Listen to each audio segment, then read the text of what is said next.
I thought marrying the love of my life was the happiest day ever, until only 1 month later, I discovered he had been cheating on me with my younger sister for years, and the worst part is my parents already knew and supported him. I'm writing this because I need to confess something that's been eating me alive for 3 years now. I cheated on my wife, Sarah. Not once, not twice, but for 8 months straight with her younger sister, Emma. The worst part? Our parents knew the entire time and encouraged it because they thought Emma was better for me. I'm 32 now, and I've destroyed everything that ever mattered to me. It started so innocently, I convinced myself it wasn't even happening. Sarah and I had been together since college, married for 2 years, and I thought we were solid. But Emma was 24, fresh out of grad school, funny in ways Sarah wasn't anymore, and she made me feel like the man I used to be before mortgages and arguments about whose turn it was to do dishes. The first time was at Sarah's birthday party last year. Emma had too much wine and kept finding excuses to touch my arm when she laughed. Sarah was in the kitchen arguing with her mom about something, and Emma pulled me onto the back porch. She said she'd always wondered what it would be like to kiss me. Just one kiss, she said. Just to see. I should have walked away. I should have told Sarah immediately. Instead, I kissed my wife's sister on her birthday while she was 20 feet away, cutting cake for our friends. Emma tasted like wine and possibility, and for 30 seconds I felt alive in a way I hadn't in years. When we broke apart, she whispered that Sarah never had to know. That kiss became text messages. Innocent at first, just inside jokes and memes. The late-night conversations about how we both felt trapped in our lives. Emma said she'd been in love with me since Sarah first brought me home freshman year. She said Sarah had stolen me before she ever had a chance. The texts became coffee dates. Just as friends, we told ourselves. Just siblings in-law hanging out. Emma would wear these sundresses that made her look like sunshine, and she'd listen to me complain about work and marriage like I was the most fascinating man alive. Sarah had stopped listening to me talk about anything years ago. With Emma, every word mattered. Coffee became longer drives. We'd park by the lake and talk for hours about everything Sarah and I had stopped discussing. Our dreams, our fears, the people we used to be. Emma remembered stories about me from college that Sarah had forgotten. She made me feel seen in a way that felt like coming home and like betrayal at the same time. I told myself it was emotional support. I told myself everyone needed a friend who understood them. I told myself that as long as we didn't cross certain lines, it wasn't cheating. I told myself a lot of lies during those first few weeks. The lines got blurrier every time we met. Hand-holding became cuddling in my car. Cuddling became making out like teenagers afraid of getting caught. Making out became Emma crying and saying she couldn't keep pretending she didn't love me. She said watching me go home to Sarah every night was her. That's when she told me about the conversation she'd had with our parents. All of them, sitting around Emma's kitchen table like some twisted family council. Emma had confessed her feelings, expecting them to tell her to back off. Instead, my mother had said maybe Emma was right.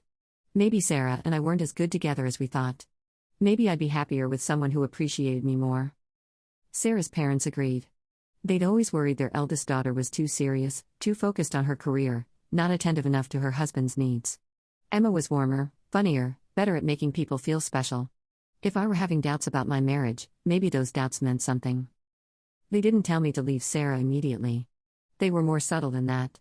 They suggested I spend time with Emma to figure out my feelings.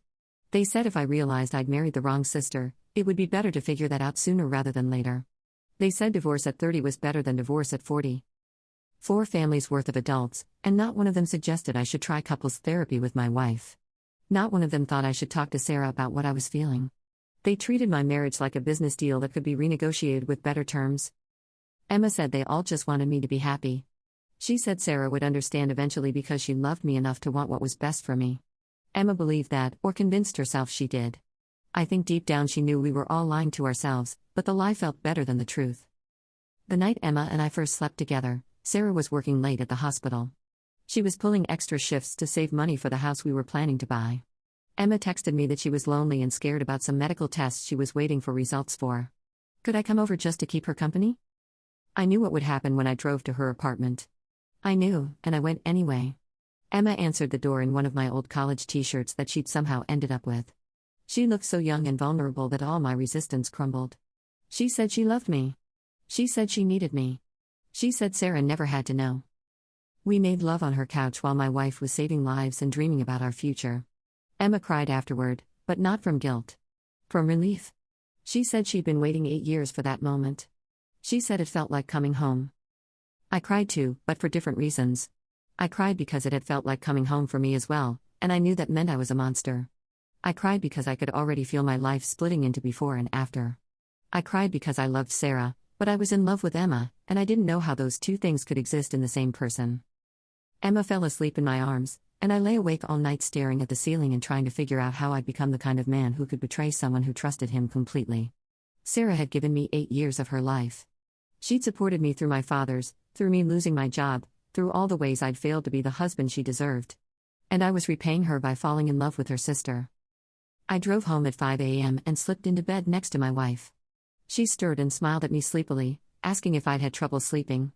I kissed her forehead and told her I'd just been restless. She pulled me close and whispered that she loved me, that she was excited about our future together. Lying there with Sarah's arms around me and Emma's perfume still on my skin, I made myself a promise. I would end it with Emma immediately. I would confess to Sarah and beg for forgiveness. I would do whatever it took to save my marriage and become the husband my wife deserved. That promise lasted exactly 12 hours. Emma texted me the next evening with a photo of herself wearing my shirt again. She said she missed me already. She said last night had been the most beautiful night of her life. She asked when she could see me again. I should have told her never. Instead, I asked her when Sarah was working late again. The affair lasted 8 months, and every single day was a masterclass in betrayal. I became a professional liar, crafting stories so detailed I almost believed them myself. Working late, guys' nights, sudden emergency calls from friends. Sarah never questioned any of it because she trusted me completely. That trust became the knife I twisted deeper every time I left her bed to meet Emma. Emma and I were careful. We never went anywhere Sarah might see us. We used a different coffee shop across town, parked in empty lots by the highway, and met at a motel when we needed privacy. Emma would delete our texts immediately. I changed her contact name to Eddie and told Sarah I was helping a guy from work through his divorce. The lies came so easily that it scared me.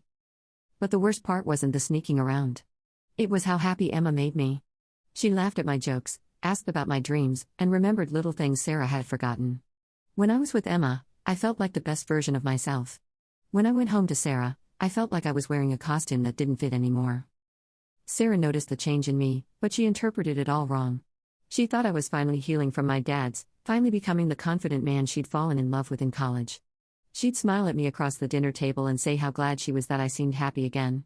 She thanked me for being such a good husband, for working so hard to make our relationship stronger. I was working hard, just not on our relationship. I was working on perfecting the performance of being her husband while my heart belonged to someone else.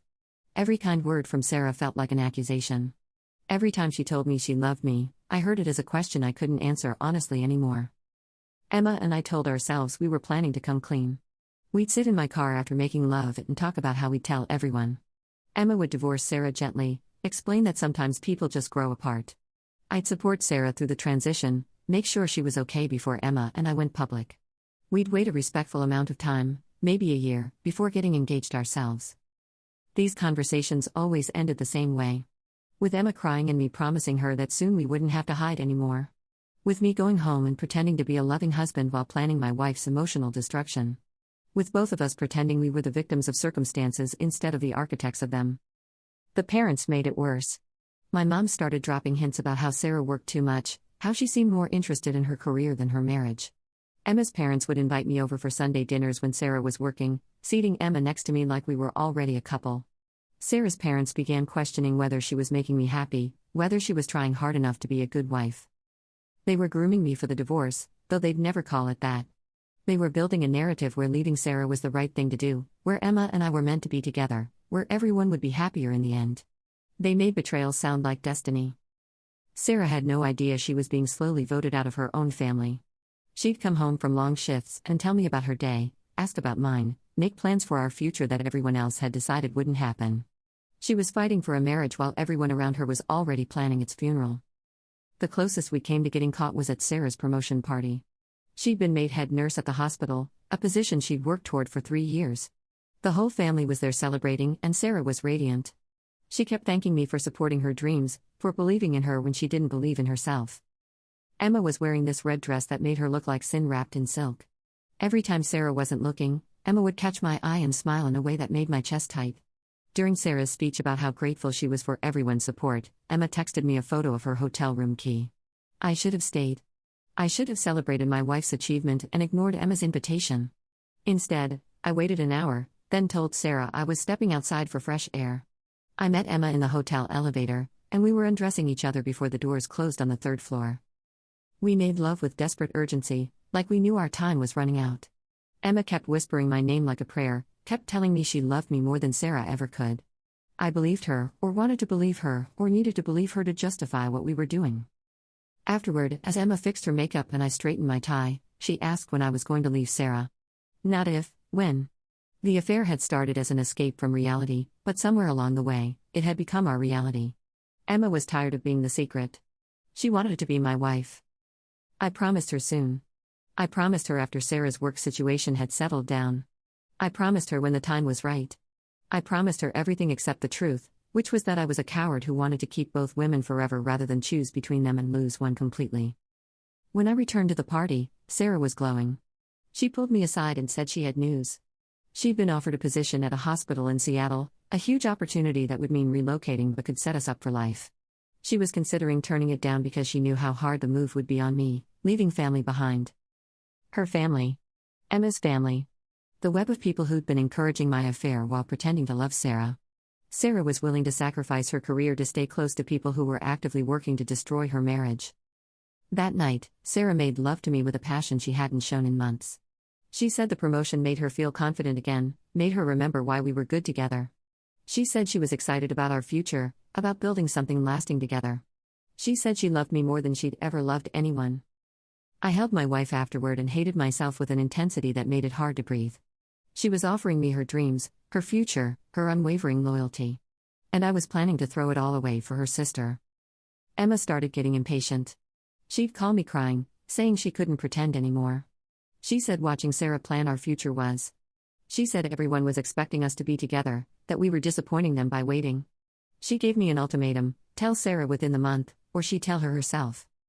Part of me was relieved. I was exhausted from lying, tired of performing happiness with Sarah while my real happiness lived somewhere else. But another part of me panicked. Once Sarah knew, there would be no going back. No more having both women in my life. No more pretending I could keep everyone happy. I started picking fights with Sarah, trying to create problems that would justify leaving her.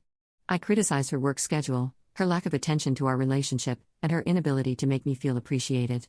She took it all with grace, apologizing and promising to try harder. She suggested couples therapy. She planned romantic weekend getaways. She fought for us while I was actively sabotaging us. The guilt was eating me alive, but not enough to stop. I loved Emma more than I'd ever loved anyone, but I'd built a life with Sarah that I wasn't ready to abandon. I wanted to be brave enough to choose, but I was too selfish and weak to give up either woman voluntarily.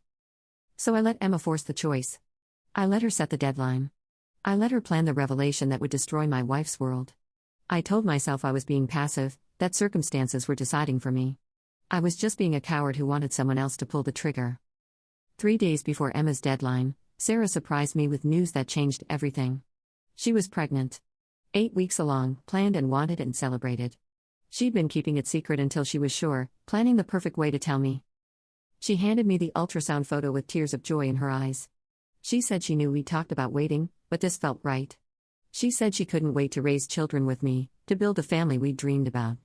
She said this baby was proof that we were meant to be together forever. I looked at that grainy image of our child and felt my world implode. I was going to be a father. Sarah was going to be a mother. Emma was still waiting for me to choose her. The families were still expecting me to leave my pregnant wife for her sister. That night, I lay awake staring at the ultrasound photo and trying to figure out how to untangle the web I'd woven. I could stay with Sarah, raise our child, and live with the guilt of what I'd done. I could leave her while she was pregnant and become the man who abandoned his family for his sister-in-law. I could confess everything and hope somehow we could rebuild from the ashes. None of the options felt survivable. I created a situation where any choice would destroy multiple lives, including my own. All because I was too weak to resist temptation, too selfish to be faithful, too cowardly to be honest. Emma called me the next morning, voice bright with excitement. She'd booked us a romantic weekend getaway to finally be together openly. She told her parents we were ready to make it official. She'd started planning the conversation with Sarah, had even written out notes about how to break the news gently. I had to tell her about the baby. I had to watch her face crumble as I explained that everything had changed, that I couldn't leave Sarah now, that we had to end things immediately. Emma screamed at me that I was choosing Sarah again, that I was a coward who'd used her feelings against her. She said she'd wasted 8 years loving me and 8 months believing my lies. She hung up on me, and I knew it was over. Not just the affair, but everything. Emma wouldn't keep our secret now that she knew she'd lost. Sarah would know soon, along with everyone else. My child would grow up knowing their father was the man who betrayed their mother with their aunt. I had 24 hours before my world ended. I spent them memorizing Sarah's face, the way she hummed while making coffee, the way she touched her still flat belly and smiled. I was about to lose the love of my life because I'd convinced myself I was in love with someone else. The worst part was knowing I'd done it all to myself. Emma told everyone on a Tuesday. Not just Sarah, everyone. She posted it on Facebook with screenshots of our texts, photos from our secret dates, and hotel receipts with timestamps. She tagged me, Sarah, both sets of parents, and all our mutual friends. The post went up at 2 p.m. while Sarah was at work and I was sitting in a client meeting. My phone started buzzing like it about to explode. Text after text, call after call, notifications flooding my screen faster than I could process them. The first one I managed to read was from Sarah, "Come home. Now." I knew before I walked through our front door that my life as I knew it was over. Sarah was sitting at our kitchen table with her laptop open to Emma's post, her face completely blank. She printed out the ultrasound photo from yesterday and placed it next to the computer like evidence in a trial. She didn't scream. She didn't cry. She just looked at me with eyes that had gone completely dead and asked one question: how long? 8 months felt like a lifetime and an instant simultaneously. Sarah nodded like she'd expected the answer, then closed the laptop. She said she'd called her lawyer already, that I needed to find somewhere else to sleep tonight. She said she'd file for divorce as soon as possible and that I should get tested for STDs before the baby was born, assuming I wanted any parental rights at all. The baby. Our baby, who would grow up knowing their father chose their aunt over their mother. Sarah touched her belly protectively and said she'd rather raise the child alone than co-parent with someone who'd betrayed her so thoroughly. She said she never wanted to see me again after the legal stuff was settled. I tried to apologize, tried to explain, tried to make her understand that I'd loved her throughout the whole thing. She held up one hand to stop me. She said the man who loved her wouldn't have done what I'd done. She said the man she'd married was a stranger, and strangers don't get to give explanations. Emma had included our parents in her public confession, detailing how they'd encouraged the affair and helped us hide it. Sarah's parents called her within minutes of the post going live, trying to explain their logic. Sarah hung up on them. She hung up on my parents, too, when they called to smooth things over. She said anyone who'd conspired against her marriage was dead to her. The social media post went viral in our small town. Emma had written it like a tragic love story, painting herself and me as star-crossed lovers torn apart by obligation and timing. She said we tried to stay away from each other, but love had won out. She said she was tired of hiding and wanted the world to know she was fighting for true love. Sarah's friends saw it differently. They saw a woman whose sister had stabbed her in the back and whose husband had betrayed her while she was planning their future. They saw a pregnant woman who'd been humiliated publicly by the people who were supposed to love her most. The comments section became a battleground between people defending Emma's right to love and people calling us both monsters. My colleagues saw it at work before I did. My boss called me into his office and asked if I needed time off to handle my personal situation. The company had a morality clause in our contracts, and cheating on your pregnant wife with her sister while your family conspired wasn't exactly the kind of publicity they wanted. I wasn't fired, but I might as well have been. Every client meeting became awkward. Every office interaction felt loaded with judgment. Emma called me that night, crying and apologizing. She said she'd been angry and hadn't thought about the consequences. She said she'd only meant to tell Sarah privately, but Sarah hadn't answered her calls, so she'd panicked and made it public. She begged me to forgive her, to understand that she'd felt betrayed when I chose Sarah and the baby. But the damage was done. Sarah had blocked me on everything. Her parents wouldn't take my calls. My parents were furious that I'd handled things so poorly and it embarrassed the family. The affair they'd encouraged in private became shameful once it was public. They said if I'd just been smarter about it, quieter about it, none of this would have happened. Sarah moved in with her best friend and filed for divorce immediately. She also filed for a restraining order, claiming I was harassing her with calls and texts begging for forgiveness. She wasn't wrong. I was desperate to explain myself, to make her understand that I'd never meant for any of this to happen. The restraining order meant I could only contact her through lawyers. The prenatal appointments became a nightmare. Sarah would arrive with her friend, and I'd sit across the waiting room, trying not to look at her. During the ultrasounds, I'd watch our baby on the screen while Sarah held another woman's hand instead of mine. The doctor tried to stay neutral, but even medical professionals had opinions about men who cheated on pregnant wives. Emma kept trying to rebuild our relationship, texting me constantly about how we were finally free to be together. She said Sarah's anger would fade, that everyone would eventually understand that love couldn't be helped. She started planning our future together, talking about the wedding we'd have after my divorce was final. But I couldn't look at Emma the same way anymore. The woman who'd been my escape from reality had become the architect of my public humiliation. I'd lost my wife, my child's respect before they were even born, my relationship with my family, my standing in the community. Also I could be with someone who'd thrown our secret to the wolves the moment she didn't get her way. Emma didn't understand why I was pulling away. She said we'd both paid the price for our love, and now we deserved to be happy together. She said Sarah was being dramatic and vindictive, that she'd get over it once the baby was born and she had other things to focus on. Emma truly believed our love story would have a happy ending. I realized I didn't love Emma anymore. Maybe I never had. Maybe I just loved the way she made me feel about myself, the escape she represented from responsibilities and marital mundanity. Without the secret excitement, without the forbidden nature of our relationship, Emma was just a 24-year-old who'd helped me destroy my family. The worst part was the waiting.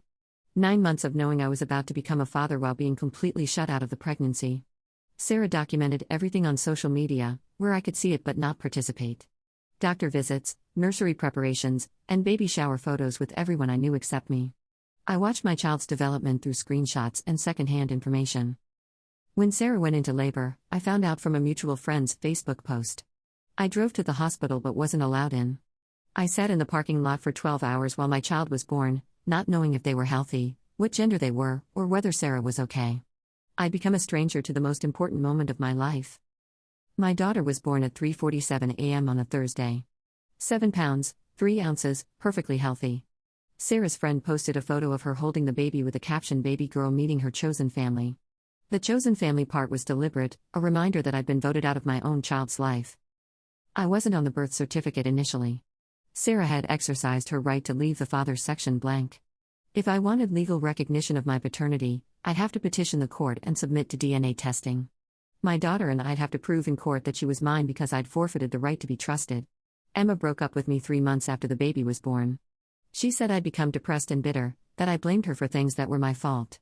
She was right. I did blame her, though I blamed myself more. She said she'd wasted 2 years of her life loving me, and she wasn't going to waste any more waiting for me to appreciate her.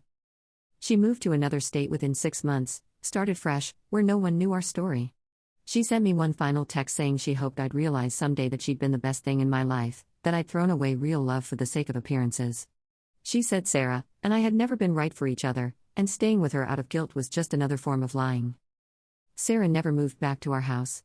She sold it while I was at work one day, had the locks changed, and movers command cleared out her things. I came home to empty rooms and a note from her lawyer about my half of the proceeds. She'd taken only her belongings and things for the baby. Everything we'd built together was gone. I see my daughter twice a month now, supervised visits in a sterile office building downtown. She's 3 years old and doesn't call me daddy. She calls me by my first name because that's what Sarah taught her. When people ask who I am, she says, "My mom's friend." Sarah has been careful never to her against me directly, but she's also never explained that I'm her father. My daughter looks exactly like Sarah did as a child. Same dark hair, same serious brown eyes, same way of studying people before deciding if she trusts them. She's cautious around me, polite but distant. I'm a stranger who brings presents twice a month, not a parent who's part of her daily life. Sarah got married last year to one of the doctors from her hospital. He's a good man who treats my daughter like his own child. The wedding photos showed a blended family where everyone was smiling genuinely, where my daughter looked comfortable and loved. I wasn't invited, of course, but social media made sure I saw everything. My parents don't talk to me much anymore. The public scandal embarrassed them too deeply, making them social pariahs in their community. My mother told me last Christmas that she wished I'd just divorced Sarah quietly instead of making such a mess of things. She said if I'd handled it better, maybe we'd all still be a family. Emma's parents moved away, too, unable to face the judgment of neighbors who'd watched the drama unfold. Sarah's parents contact with their youngest daughter entirely, choosing Sarah and their granddaughter over Emma and her role in the affair. Emma lost her whole family for a love that lasted less than a year after it became public. I live alone now in a 1-bedroom apartment across town, the kind of place you rent when you're starting over at 35 with nothing left from your previous life.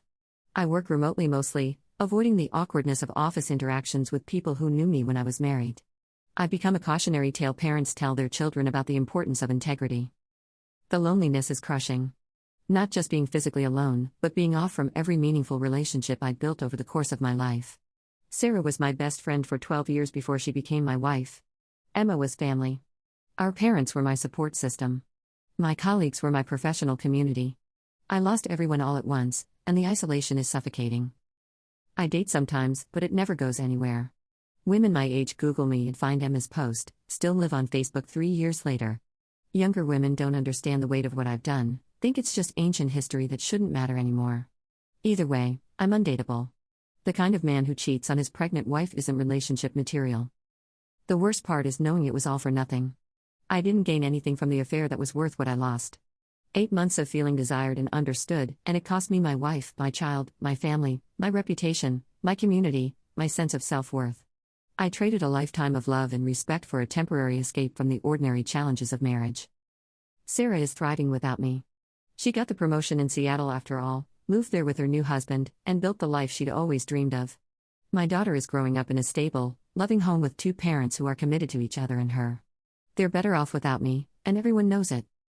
I think about it sometimes, not because I want to, but because I want the shame to stop. I want to stop waking up every morning remembering what I've done, stop seeing the disappointment in my daughter's eyes during our supervised visits, stop being the villain in a story where I used to be the hero. But 2 would just be one more selfish act, one more way of abandoning my responsibilities. So I stay alive and try to become someone worthy of eventual forgiveness, knowing it may never come. I pay child support on time every month. I go to therapy. I volunteer at a shelter for abused women, trying to understand the damage men like me cause. I'm learning about accountability and authentic remorse, concepts that were foreign to me when I was making excuses for my betrayal. My daughter will be old enough soon to ask real questions about why her parents aren't together, why she has to visit me in an office building, and why her last name is different from mine. Sarah will tell her age-appropriate truths, and I'll have to own the consequences of my choices in my child's eyes. She'll learn that her father chose momentary pleasure over family loyalty, that he broke the most important promises a person can make. I'll spend the rest of my life trying to earn back a fraction of what I lost in 8 months of selfish decisions. My daughter may never call me dad, may never trust me completely, may never understand why I chose her aunt over her mother. The ripple effects of my betrayal will last longer than the affair ever did. Every day I wake up and choose to keep living with the consequences instead of running away again. It's the first consistently honest thing I've done in years. I destroyed everything I loved because I was too weak to resist temptation, too proud to work on my marriage, too cowardly to make hard choices. This is what cheating costs, not just your relationship, but your integrity, your community, your family, your self-respect, and any hope of being the person your loved ones thought you were. The affair lasted 8 months, but paying for it will take the rest of my life.